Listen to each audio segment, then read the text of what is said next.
Merong bahay sa Samal Island na kinakatakutan ng iba dahil sa kanyang kalumaan at disenyo.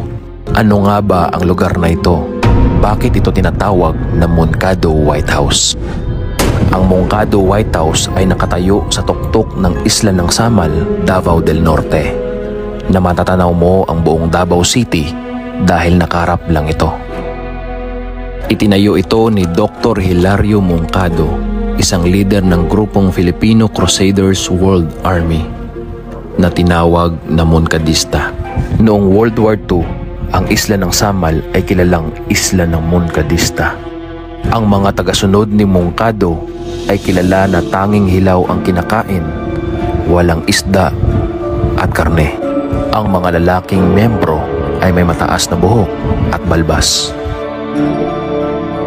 Si Dr. Hilario Moncado ay pinanganak sa Banban, Cebu noong November 4, 1898. Nina Fermin Moncado del Prado at Celia Camino, nakadugo ng mga royal family sa Spain. Sa edad na 6, nag-aral siya sa Kolkata, India ng psychic. Tinapos niya ito ng 3 taon lamang mula sa 8 taong pag-aaral.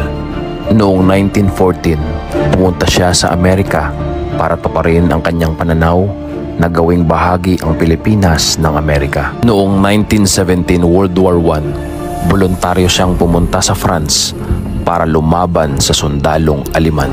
At taong 1931, bumalik siya sa Pilipinas at tumakbong senador noong 1934 bilang 10th Senatorial District ng Cebu. At ang nanalo ay si Sergio Osmeña. Taong 1946, tumakbo bilang Pangulo at natalo pa rin.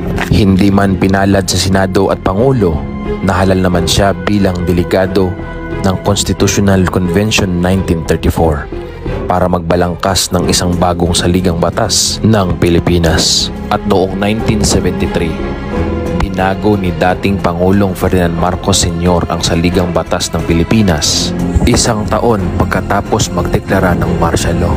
Ang isa sa binago dito ay ang parliamentary government mula sa presidential government na ang Pangulo merong walang hanggang kapangyarihan. Balik tayo sa mga Moncados. Ayon sa mga nakatatanda, ang bahay na ito ay merong secret tunnel na tatawid mula sa isla ng Samal papuntang Kalinan, Davao. Ayon sa kanilang tagapagsalita, ang lugar na ito ay isang sagrado para sa kanilang mga Moncadista. Dito tinuturo ang disiplina sa spiritual, mental